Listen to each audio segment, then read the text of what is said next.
Hello, and welcome to the Empowerography Podcast. This is a platform created for women's voices to be heard and a place to share their stories, journeys, and successes with the world for the purpose of helping other women who might be on similar journeys. We are empowering women one episode at a time. I'm your host, Brad Walsh, so kick back, grab one of your favorite beverages, and enjoy the stories. You've got a story to share, a message to inspire, and a passion ready to ignite. But where do you start? The world is waiting for your voice. With From Idea to Implementation, Start Your Own Podcast, you'll get the roadmap to turn your vision into reality. This isn't just a course, it's your launching pad. Step by step, we'll break down the process from defining your purpose to recording your first episode so you can finally share your voice with confidence. Stop overthinking it and start doing it. Your voice has the power to connect and lead. Are you ready to use it? Join the waitlist today. Your podcast journey starts now. The world is waiting. You can find the link to sign up for the waitlist in the show notes. We'll see you soon. Hello there, Brad Walsh here, your host of the Empowerography Podcast. Today, my guest is Holly Rose Holland. She is an intuitive author, a growth transition coach, and an international speaker. Welcome, Holly. How are you doing today? Thank you. And I'm doing great. How about yourself? I am doing awesome. So thank you so much for taking and making the time to be here with me today. I know we've been trying to get this done for a little while. Things popping up on my end, things popping up on your end, but we are now finally here. So I'm happy to have you here. So with that being said, let us jump right in. I want to jump right into the transition work that you do as a coach. How long have you been a transition coach? And I have to say, I love the terminology you use. How did you come up with that terminology to describe what you do? Growth transition. Well, it's very much about how we change as various processes go on in life. And originally, it mostly focused on grief. Okay. And grief and loss. And there are things that also are just everything in life. The way that we evolve really is a transition. Like a lot of times I think people think, oh, it's just very cut and dry. You just do one thing, then you do the next. But yeah. It's generally, a smooth, it's not always smooth, but it isn't such a drastic change. And really people would just ask me about things after my husband had died and I would start helping them in various ways. And that, like, the original part was probably around the 8 years, although it's 15 since he's died. So I was definitely doing some, but unofficially. And then, when it was around about 4 years ago, it became more official. Okay. Now, do you still work with grief and help people who are going through grief as well? Yes. So can you share your personal journey and what led you into becoming a growth transition coach? Yes. So my husband had died from pancreatic cancer. Right. So we had, and the kids were very young. They were 9 and 13 when he died. So we had a fairly long, about a year's time for diagnosis. Then the illness was about a year as well, 10 months, and involved some like a research project, that sort of thing. Mm-hmm. And then the recovery of myself and the boys, and just how we were living our life, how to keep moving. And so I decided, after answering a lot of questions and realizing that a lot of people got stuck, that was the part for me that was hard, because there were things that I had that I knew I had done, and I thought I can probably help others with this. And I decided to write a book then, and added all of those pieces into it. Yeah. And so how do you approach helping individuals navigate the transition from grief to healing? A lot of times people will be like, just what do you do when people are grieving? And I think the most important thing is to be there for them. to be the same as you always have been. Like sometimes I would notice people wouldn't want to tell a joke. Right. Well, actually, that's when you need the laughter, right? Yeah. Like sometimes we'll feel insensitive, but no, you just need that. You need that same kind of connection.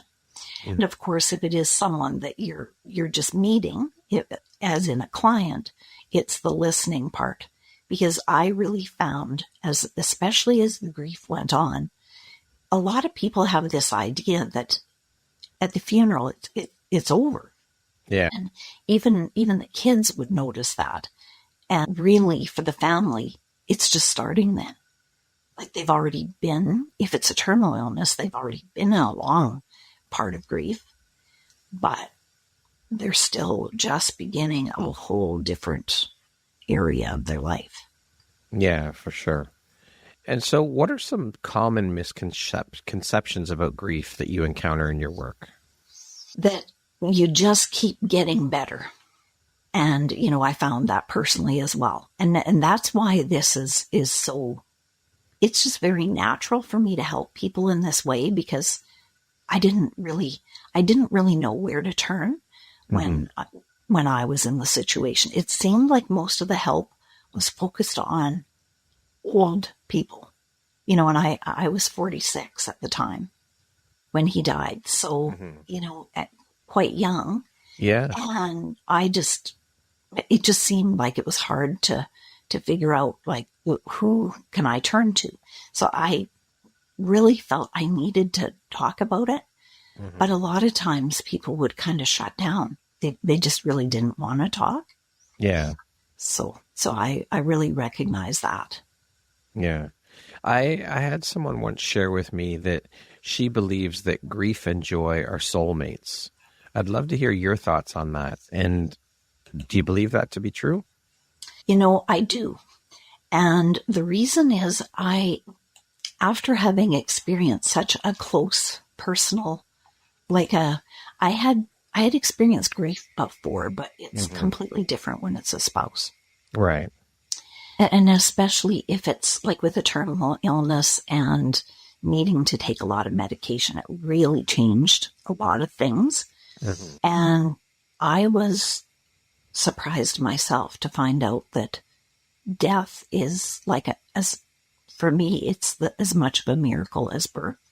Right. Okay. So that's where I see that, the joy and the sorrow being kind of not in the same, but it's just, when you're there and you know that someone is about to die, it's just such a deep personal feeling.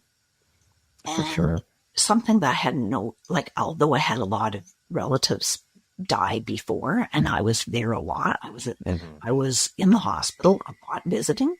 I hadn't been there at those last moments, and that's completely different. Yeah. Well, as you said, it's very different when you lose a spouse as opposed to an aunt or an uncle or something like that. And you can't really compare the two. It's very different. Yeah. And everyone deals with it differently. Everyone goes through their process differently. Exactly. Yeah, very much so. Your work involves helping others navigate through pain and loss. How do you personally take care of your own emotional well-being, fill your own cup, so to speak, and all that while providing support to those in need? I have found journaling and gratitude. Those have been the two things that have been the most helpful for me. I remember, and meditation. And I can remember when someone started talking about journaling. I always did like writing. So that one wasn't as odd for me. But there was meditation. When someone talked about meditation, I thought I just don't know how you even start that. How do you know? And all of those have just made it so easy for me. Yeah. Now, definitely there's still times when, that I'm sad and things. Of course. Really, they've just made life so much simpler. Tools on your tool belt or tools in your toolbox that help you navigate it and get through it. And of course, those tools you can share with your clients as well. Yes. Grief in the grieving process, of course, as we've just mentioned, is very different for everyone and can have a profound effect on impact on individuals' mental health and physical health. How do you educate people about the potential long-term effects of grief and encourage holistic healing? I really encourage them to share about it. Like, I am very honest about all the parts, the good, the bad. The thing is, I think a lot of times we want to sugarcoat things. Yeah. But the reality is, like a lot of times people would even say to me, oh, your husband looks so good right now. And I would say, like, he is better right now, but he is still dying. Yeah. Like, it was stage 4. So, he was already very ill.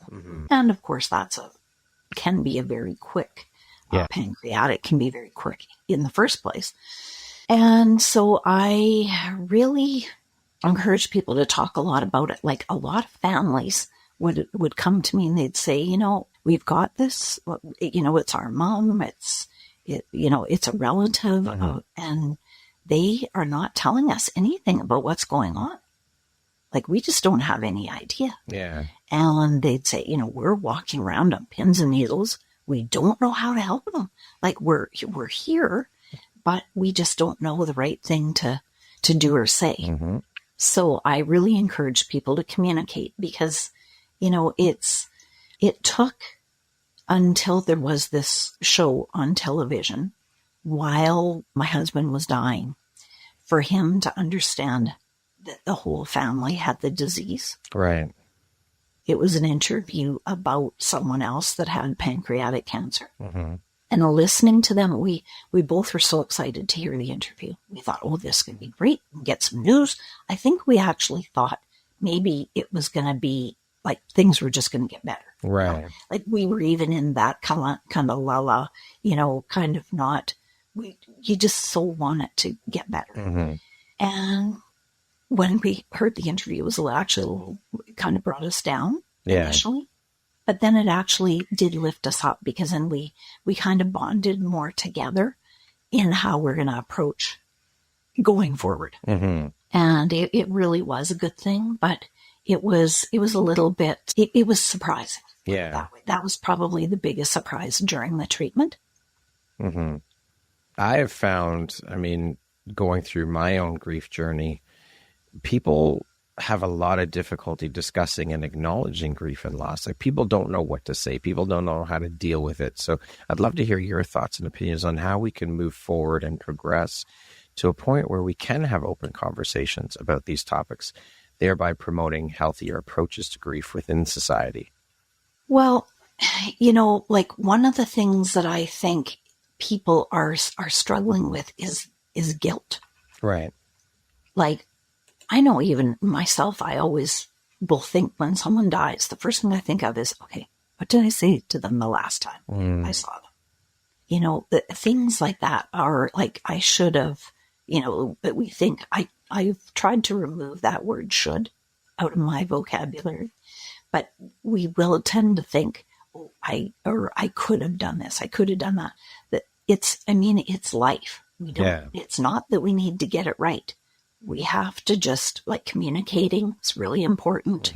And on both sides, like, whether you're the support or the ill person. Yeah. I think being very honest with each other, and we need to move to a point in grief where it's something that we actually prepare for. Like, we talk ahead about it. Yeah. Like, I can tell you, we didn't, other than our wills, we didn't talk about it. Right. You hear those words at a wedding. Yeah. Like, yet they completely have different meaning for me now. Till death do you part. Who really thought that was a really big part of it? I remember thinking, like, that'll never happen. And of course, it's going to at some point. Absolutely. But I think we just haven't, I get the impression that most of us think if we don't talk about it, it's just not going to Yeah, just bury it. Don't worry about it. We don't have to deal with it if we don't talk about it. It doesn't exist if we don't talk about it. Yeah. Yeah. Very much so. In your opinion, what are some of the most significant challenges that people face when dealing with grief? The family, I find, really has to, like, they have to keep dealing with it and try to find people that are willing to listen and talk and listen about it. Mm-hmm. Because, like, that part that I mentioned about it's not just the funeral. Yeah. That's I found that to be a kid perception, but that's a people perception. Like, really, you're just starting the process. Like, if you have something that you can work on, that's what I had. I actually, for one thing, I consider myself incredibly blessed to have had my children. So much harder for them, being so young, 9 and 13. And, one actually even had a birthday. The 9-year-old had a birthday coming up. And, of course, we didn't know, how close, would he die before his birthday, on his birthday? Yeah. So we ended up having a birthday party, almost right after, just a few days after. But, you couldn't change that. No, I mean, there's nothing. And it's still celebrating that birthday. Mm-hmm. Yeah. There's a lot of things that really impact I guess one of the other things is acknowledging that you're not in control. Yeah. So it kind of making yourself open to kind of roll with the punches. Mm-hmm. Because, as hard as you do, you just can't control. No, you have no control over that. I actually had someone say to me, no, you can't have a funeral that day because there's this. I'm like, okay, well, yeah, actually it is quite a bit. Yeah. Because, you're not controlling that part. And, yeah. And I got what I did for myself besides having the kids and of course needing to get them to school. They were very involved in sports, so both hockey and soccer. So those kept us really busy right until the end of June, and he died at the end of April. Mm-hmm. So that was actually really good. Though sometimes people view, you got all those things you got to do. Well, It does feel like that at times, but it's actually real motivation because you're not going to let the kids down. Yeah. And then for them, it was motivation because they're not going to let their team down. Right, right. And you kind of almost need something to just sort of fill in that space a little. Because, you've been going, 50% trying to get everything coordinated, get everyone everywhere they need to go. Yeah. And then when that person is not there, it's such a blank space. Yeah, for sure. So that really helped. And then the other thing I did was I actually renovated the house. I started renovating about 6 months in. And, the renovation, of course, although it was kind of, how they can be, you start the one thing and then things just keep happening. Yeah. But honestly, it was a gift as well, because again, you've got an end in mind, and everyone's still working around that. So, you're grieving around it, but it's good to have some sort of a distraction like that. Yeah, for sure. Can you share some insights as to the importance of community and support networks for those who are going through grief and grieving? Most of us are going to feel alone at some point. And connecting with people that have some similar situation or people that know you really well. If there isn't, if you don't have family, say, that don't want to talk about it. Right. Or just aren't comfortable, a friend. Or the other thing is, I believe everyone can utilize counseling. No matter what it is. Sometimes you just need that other person just to bounce something off of. Yeah. The other thing, if you don't have someone right there, and if that is kind of more of a normal thing that there just isn't people around, I sometimes would just go to the park, just sit on a bench. Yeah. You know, a lot of times you need company, more like at certain times anyway. You need the company more than you need to even talk about it. You just need people present. Yeah, someone there with you, physically there. Yeah. And another place that's really good is at a mall, because there's a lot of activity, you know? And again, it's a little bit, sometimes you just need that distraction. Yeah. You know, but yet to be immersed in community. Yeah. So those are some of the things that I recommend. Okay. How do you address the fear of forgetting or moving on from a lost loved one while still embracing the possibility of healing and growth? You know, I have this acronym that I use, and that's what I encourage. So remember, express, live. So keeping it real.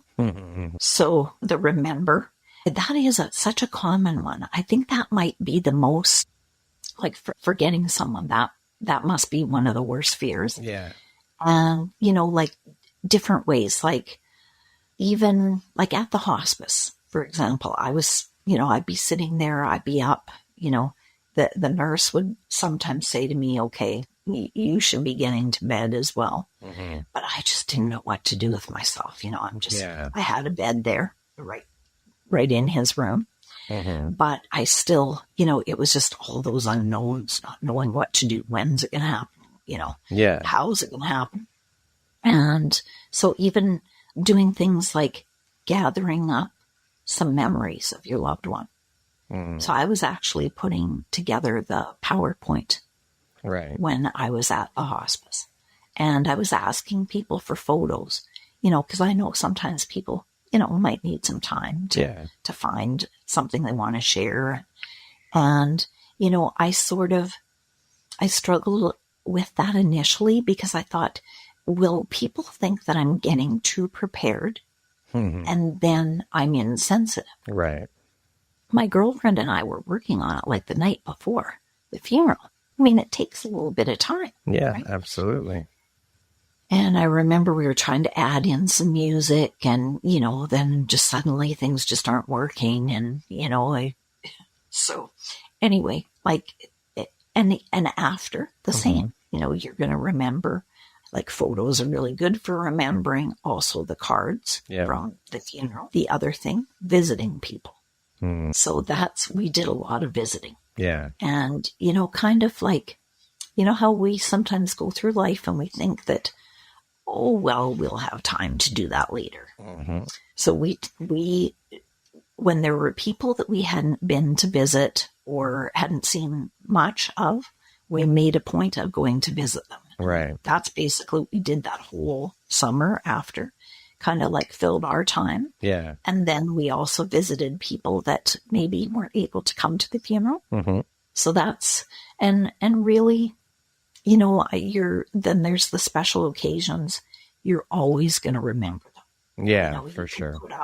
I'm not one for keeping the clothes and all that. I know a lot of people will get them made into pillows and blankets and that kind of thing. Or they might have, there are those necklaces that you can put ashes in. Yep. But any of those kind of things, if those are the kind of things that people like, there's so many options out there that you can just have right with you. And I mean, for us, we probably do the talking just about him. Yeah. I mean, for sure, every day. Yeah, to keep the memories alive, for sure. Yeah. How do you encourage individuals to honor and celebrate their own resilience and strength in the midst of grief? You know, really, it's mostly baby steps, I would say. You know, like sometimes it's like, as I said, I was very lucky needing to get people out the door. But even a small thing each day, like I remember initially like a day would be like a blur. Yeah. You know, even getting the kids out the door. And then one one only went for, sometimes it was only a half day. Well, then, the half day, it was just there. Yeah. And then the end of the day. But just, doing one small thing, like I would, like, say, have a coffee with a neighbor, for example. Make one phone call. There's a lot of phone calls that you gotta make after someone dies. Yeah. And that is not, of course, I had never been involved in any of those parts. So just doing one thing each day and not putting pressure on yourself. That's the main thing. The other thing is not to make any big decisions for at least a year. Yeah. And give yourself space and grace, for sure. It's so important. Yeah. Of course, this ties right into it. Is we all know that self-care is an important piece in the grief puzzle. And we tend to forget that in the moment because we're so busy running around having to deal with all the things after the funeral, all the different things, getting all the paperwork in order. There's so much that goes on. Can you discuss the importance of self-care practices and supporting individuals through the grieving process and how you incorporate these practices into your coaching approach? All the different things like, again, the journaling, meditating, but then also things like reading, like just any self-care thing. I recommend that everyone does even a small thing every day. And it could be even as simple as, say you have to take a set of stairs somewhere. Even if you just give yourself that time while you're going up the stairs to do your meditation. A meditation only has to be a couple of minutes. Yeah. I like those ones that are longer too, but you don't have to spend a lot of time doing it. And just thinking about other ones, just really focusing on time for yourself. And we know like self-care just means so many different things to people. For sure.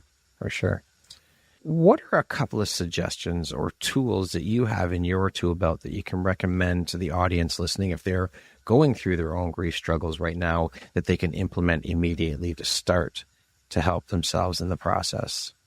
Let your emotions out is the first one I would say. Now, I just found myself, it gets harder as the time goes on. Like right in the beginning, people really expect that you're going to be very emotional. And I really found that the easiest. Like afterwards, I would find people would, like 6 months later, they'd still be ducking down like grocery aisles and things like that. I'm like, oh, goodness. Like I really tried to see people as right away as much as possible. And I would, if they weren't reaching out, I'd reach out if I happened to see them somewhere. Just kind of, sort of get through those things. I think that's really important. And,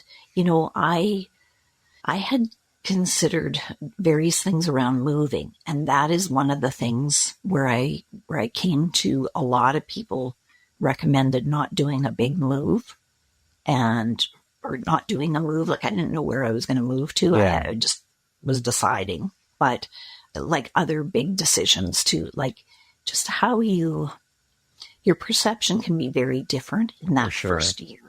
Like you have to, what I found is once we got through all those 1 year, all the things firsts. In the year. Yeah. Yeah. Oh, it was so much easier after. Yeah. Just like it felt like you just let the air out, Yeah. But also you have to keep in mind, like there's certain things you're just not going to do in that first year. Like one thing was attend a wedding. Yeah. Now we had weddings in the family, but they just happened to be out of country and they were during the kids' exams. So, we hadn't attended those, but like it was actually 4 years before we went to a wedding. So, you'd be aware that those kind of like the deepest feelings are still going to come up. Of course. It doesn't matter the time. Absolutely. Now, as a growth transition coach, grief, as we've been talking about, is a huge part of your client base and what you deal with. What are some of the other things that your clients come to you for help with? Things around wellness. Okay. So, a lot of like for myself in doing the writing, I actually just a lot more about myself and the metaphysical side. So I realized I've always been very intuitive. I would I'd sort of be in and out on that. I didn't trust how much information you could help yourself with, and like things like just that gut feeling. Yeah, always had that gut feeling. Just didn't always trust that gut feeling, and I think that is something that, like, we all have that. Yeah, for sure. Not everyone is gonna want to embrace it. Yeah, absolutely. So there's, like I do Reiki. I've been well educated on essential oils. So things like just anything like that supports wellness. Yeah. And so the biggest thing for me is, recognizing like nature, how much, like how uplifting it is, how important it is to ground. Like I recently have been taking more of an approach in the growth, because I realized I've always been part of growth. Yeah. It was like planting the garden. And, at one point I thought, okay, I know that this is something that I really enjoy, but is it because of the family memories? Is it that I just really want to grow tomatoes? I always have a lot of tomatoes. Or like, what is it? Yeah. And I realized like it really is, it's the whole, this needing to deal with the grief and loss has brought me to this a whole different life. And now I appreciate nature. There's like all the things that are changing all around us. And really, we're always growing. We're always transitioning to different things. So I'm growing in writing. I'm growing in wellness. And whoa. So, like sometimes I had heard, that might not be something that, the metaphysics side, maybe people aren't quite ready for that. Yeah. Well, I really feel that people are now. I would agree. I think it's a very normal conversation now. It's all around us. Everything's energy. Yep. And it just feels really good. And when I was involved the most with essential oils, we always talked a lot about our environment. And I'm always trying to be aware of like, what are better things to use? Like, instead of cleaners, I always have an oil and some water beside the sink. Things like all those different essences and oils, they're already in all our products. Yeah. But I like to have like just water and the oil to clean rather than using a whole bunch of chemicals. Yeah. So like I'll educate about all those kind of things. Okay. And then also, like, if people are wanting to, besides journaling, if they want to turn that journal into a book, then, I'm certainly here to help with that. Yeah. Writing, wellness, and woo, the 3 W's. Exactly. That's what I always call it. Love it. Now, this is a great segue into talking about the writing. You are an intuitive author. I'd love for you to speak a little bit about the books you wrote or participated in. First of all, was writing something that was always part of your path or who you were? And when did you first start writing? Secondly, can you tell us about the book or books or stories that you've written? And what was that experience like for you, putting that out into the world? I decided to write, like I had always been an avid reader. Okay. And I was always a writer. Okay. It started mostly with letter writing. I had quite a number of relatives that didn't live close. Oh, I remember those days of writing letters. Yeah, I loved doing it actually. And it'd be like Sundays. That would be kind of like my wind down time. I'd be in my room writing a letter to somebody, And I had quite a few people. I had a number of pen pals and as well. Mm-hmm. So it was just something that I always enjoyed. And like, say in school, I'm like, oh, I hope we're having long answer questions.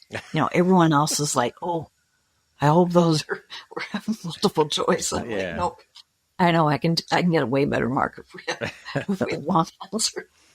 So I did always love that and read a lot of books, and I'd always that was the thing that I would always stay up for. I'd always be trying to figure out how can I position my pillow so that no one will know that I'm reading in my room. So it was good. It was so comfortable. And then I happened to be in a women's networking group, mm-hmm. and they were going to be going to a castle to write their book. And so I joined with that. And I thought, I had a number of topics in mind, but I thought as I was working with people and being around people, a lot of people were stuck in grief and loss. Mm-hmm. Like as if that's it. At 46, that couldn't be it. I knew there was more life to live, but a lot of people would, they just seem to have reserved themselves to, okay, there's nothing else we can do, or we shouldn't do it because it's disrespectful of mm-hmm. the person that's passed away, all this kind of stuff. I'm like, no, there has to be a way for me to explain to others, how it can go from one side to the other. Yeah. And how you can do, express those memories, but then, keep living, because I am positive that's what our loved ones want us to do. Absolutely. I just started writing the book, and so the one that I wrote myself is called Keep Moving, Creating a Life After Loss. Mm. That I chose that title because I think it's really important to move any direction. Yeah. I would hear people say, keep moving forward. Well, the reality of grief is you don't always move forward. Absolutely. Because you're moving ahead, you're moving back. Mm-hmm. Sometimes you're moving sideways. Yeah. But the most important thing, just keep moving, even if it's a very tiny bit. Then we had written that I've been in some anthologies mm-hmm. where each person writes a chapter. Mm-hmm. And of course, we share one of those. Yes, here us Reliant. Yeah. And Unstoppable Stories. And second here, The Business of Connection mm-hmm. is another one. Okay. So those have been really good. And actually, as I wrote those, each one was a part of the process. Mm-hmm. So the Business of Connection, that came out before my own book. Okay. And there's also The Colors of Me is another anthology. So it was Business of Connection. Then as I started that one, there was some relation to my own book, but really all of the anthologies have, what would you say? They have captured different stages in how I was developing as a writer. Right. And in the metaphysics. Because initially I was like the metaphysics part, it picked up for me in the same month that I started writing my own book. And I was like, wow, this is amazing. I just wasn't very knowledgeable about it. And I thought, well, this must be a coincidence. No such thing as coincidence.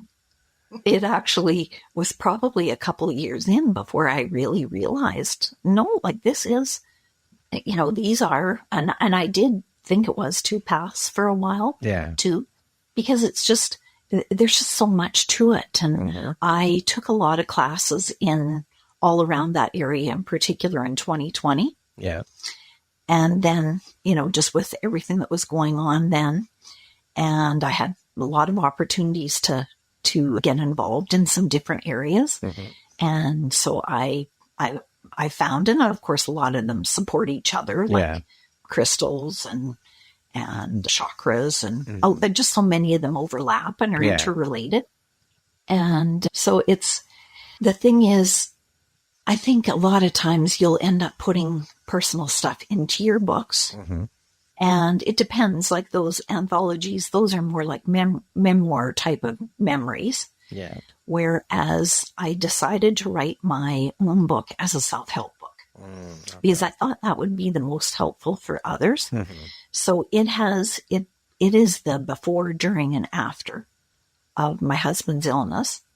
And then at the end of the book, I added in a bunch of pages that are things that you could use for planning. Okay. And that's the kind of stuff that I think we should be talking about right while everyone is well. Yeah, for sure.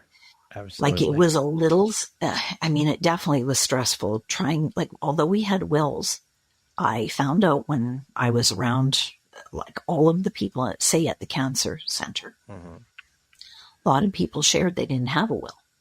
Well, like for spouses in particular, you can, like it certainly makes it much more streamlined. You're not waiting for things to be paid out. If you've got it done, if you have that will, then it's going to go directly to the spouse. Yeah. It was really simple for us. We only had one thing that we had forgotten to change. And so literally I just had to do like one notary kind of thing. Now it's always more complicated when it isn't spouses. Yeah. And of course, this depends on each country, has different rules and all that. But it's good to talk about that kind of stuff. And, like, for example, the day after he was diagnosed, he said, we have to update the will. Yeah. So we went right over. But then we didn't have anything like a living will, or can't even think of the words, but you know what I mean, where someone can make your decisions. It's completely gone. Yes. Power of attorney. Yeah. Right. Yeah. So like things like that. So like say what we did, we did them for both of us. Right. Because really, reality is I could have been the one killed in an accident or whatever. I could have died before him. Yeah. But I think sometimes, you'll get really focused and some people will get really defensive about that. Like, why do I need one? You don't even have one. This kind of stuff. So that's why I think it'd be so nice if we could just kind of go through some of those things, make sure that you have the will, check on your insurance, see, like I am a huge believer in insurance, of course.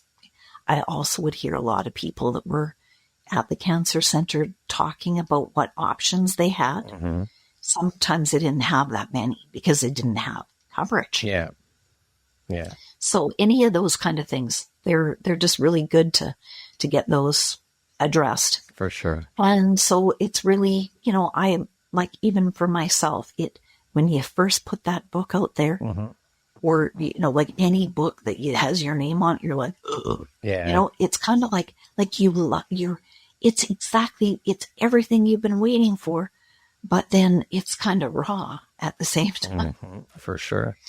But so important for like personal growth. And if you have any inkling to writing, I always say to people, like, write your journal, and then, and sometimes people say, I don't want to write, like, it's not like as if writing in a journal, it's not committing to writing a book. No. You're just writing for yourself.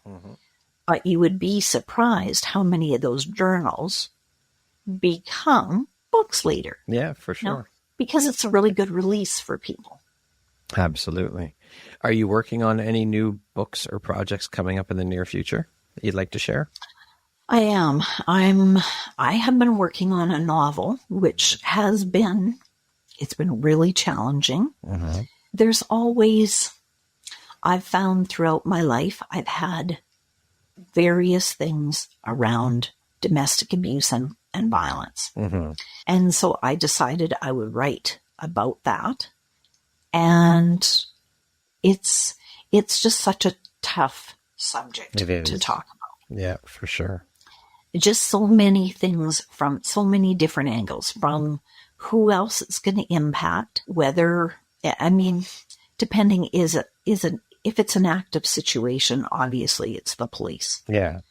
But, if it isn't, a lot of people are still very much prisoners in their mind about things that have happened. And yeah, working through like writing, it's just amazing what kind of emotion you will get from that. Yeah. So anyway, I've been working on this novel, and I'm going to be doing the third run at it. Mm-hmm. Like, I've got a good approach for it now, mm-hmm. but writing, I find, is very much like reading. If I'm reading a certain book and there's something that I come across that I haven't addressed in some way, mm-hmm. whether it's mine, whether it's something that someone is asking me for help with, I will need to address that first. Yeah. And I have found, like, I keep wanting to get this novel done. Mm-hmm. And I just know at certain times there's just more work to be done before I can do it. Yeah. I have some children's books that I have some drafts of. Oh, okay. Awesome. So I am working on those. I've got 3 of those. Mm-hmm. And then I've got this other project that I'm working on that I can't disclose yet, okay. but it is going to be really looking forward to it. And yeah, it's going to be a really great opportunity to share in all those areas. Mm-hmm. So yeah, I just can't wait for it. Awesome. Thank you for sharing. What do you think your unique skill set or superpower is that's helped you become successful? I really think that my ability to know is the thing that is the most helpful for me, mm-hmm. both personally and business-wise. Okay. Like, I used to hear, like different things like, always make sure that you're aligned. Yeah. And I think I didn't quite understand what that meant mm-hmm. initially, but that is something that I find helps me the most. Okay. How do you define success? What does that word mean to you? Is to have all the tools that you need to do whatever it is you want. Beautiful. What would you say is one of the most important things you've learned in your life? And what was your life like before you learned it? And what was your life like after learning it? This metaphysical part is been the most, I think it is really the core mm-hmm. for me. And I just know, before I acknowledged it, I had so many more questions. Mm-hmm. So many things that what I essentially did was kind of push them aside. Right. And now I just feel that I just have those answers, and I trust in that I know what it is. I know the intuition, answer. The knowing. Yeah. What does the word empowerment mean to you? So empowering, you have all your tools, but you also, when you feel empowered, you also feel that you have the permission to ask for help. You might not have all the answers mm-hmm. right at that second, but you feel that you empower yourself to ask and get the information you need. Beautiful. Okay, we're going to jump into a little rapid fire section here. So the next grouping of questions just be 1, 2, 3, 4 word answer type thing, okay? Okay. How would you describe yourself in one word? Unstoppable. If you could teach the world one thing, what would it be? To communicate with each other about about everything. If you could be remembered for one thing, what would that be? It's I'm struggling with this because it's not a short answer. It would be it's about domestic violence. Mm-hmm. What I'd really like to do is help people understand how deep of a subject it is and be open to changing the way that it's dealt with and perceived. It's not something people have made up. Yeah. No, that's not short, but it's so critical for me. I just find that people don't understand it, and they've got this, they tend to make the victim, they tend to victimize the victim again. Yeah. Yeah. What is one thing you love about yourself that is not related to your physical appearance? My ability to know. What is one thing you want but cannot buy with money? To share my experiences with someone that puts me first. If you had a song that played every single time you walked into a room, what song would it be? If You Believe in Miracles. Beautiful. That concludes the rapid fire section. Now back to our regularly scheduled program. I threw in a bonus question that I did not send to you. If you could take one feeling or belief and bottle it and give it to people, what would it be? Gratitude. Beautiful. What challenge would you say has shaped you the most in your life? Really, it's been the death of my husband. Okay. Yeah, because it's been the catalyst for everything else. Mm-hmm. What's an unexpected blessing or occurrence in your life that you're grateful for? My children. Yeah, my children are so much. They are, they're the best part of what we created. Yeah. What is one lesson your career has taught you that you think everybody should learn at some point in their life? We are all more the same than different. What is your why, Holly? I really want to help in this domestic violence area to help more people understand and get out of that prison in their mind, and help others that are supposed to be the supports in those areas to listen to what's happened to people and actually do something constructive, have appropriate sentencing for people, because they're not being addressed well at all. No, definitely not. What is something surprising that you've learned about yourself in the last year? I would have to say it's the growth, that at one point I was trying to figure out, how does all this gardening and all these different areas, how can they fit? Mm-hmm. Discovering that really it's all in my whole life. I've been growing in all these areas since I arrived here. I love it. If you had the opportunity to sit down and have a 1-hour conversation with one woman, any woman in the world, who would it be and why? It would be Oprah Winfrey. Okay. And I watched the show a lot, mm-hmm. and there are just certain things, certain guests, certain phrases that she used. And a lot of those are what got me through my husband's illness. In particular, we had the research project. So in the middle of that, there was actually a time when he didn't need to take any medication. So right then, initially there was a panic, like I said, to get to the lawyer, do things that we thought had to be taken care of. Okay. And there was so much of just pancreatic cancer just involves so much pain. Mm-hmm. So there was a lot of medication right as soon as we knew what it was.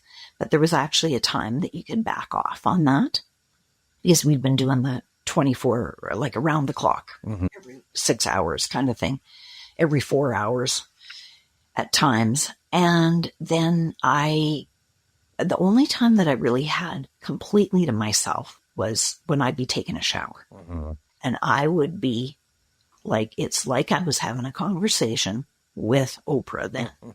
I'm like, okay, so what am I supposed to do at this point?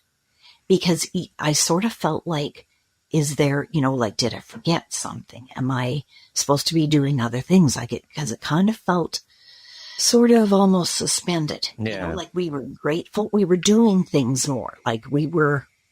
There was this Christmas thing that we always had wanted to go to. We didn't go to it because it often overlapped a busy weekend, and, we'd think, well, we don't have time. And so, that's another thing I'd encourage people to do, is just do the thing. Yeah. Even start on it. Even if you don't get the whole thing done, doesn't matter. But when we were in that, and I would just be, I remembered things that she would say, and I'm like, wow, boy, this is, what am I supposed to learn? She always said, you would learn, there's a reason. Yeah. Basically, there's a reason this is happening. And that isn't her words, but essentially.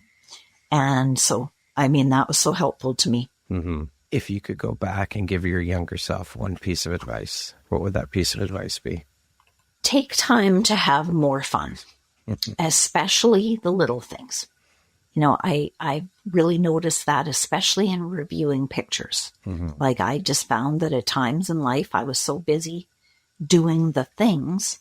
Like, sometimes you just don't notice those little moments. For sure. Lastly, Holly, if you were to deliver your last 30-second speech to the world, your tribe, your people, your corner of the world, what would that last 30 seconds sound like? What words of wisdom would you impart? Life is short. Live with no regrets. Say exactly what you mean. Don't worry about the finish. The important thing is to start. And when you believe in miracles, they can actually happen. Beautiful. Holly, thank you so much for taking and making the time to be here with me today. It was an absolute pleasure and honor to have you on the show to share in your story, your journey, and the beautiful light you're putting out to the world through your work, the work you do, and all the people you help. It's been an absolute honor. So thank you for being here with me today. I appreciate you. Oh, thank you very much for having me. I appreciate you too, Brad. Thank you. Once again, my name is Brad Walsh, host of your Empowerography podcast. Today, my guest has been Holly Rose Holland. She is an intuitive author, a growth transition coach, and an international speaker. Thank you so much, Holly. I hope you have a beautiful rest of your day. Thank you. You too, Brad. Thank you very much for listening to this podcast. If you haven't yet, please be sure to subscribe, rate, review, and share with all your friends. You can find me at visuphoria.ca. Follow me on Instagram at Empowerography Podcast and on Facebook at Empowerography. Please join me next time for another inspirational story from yet another amazing woman.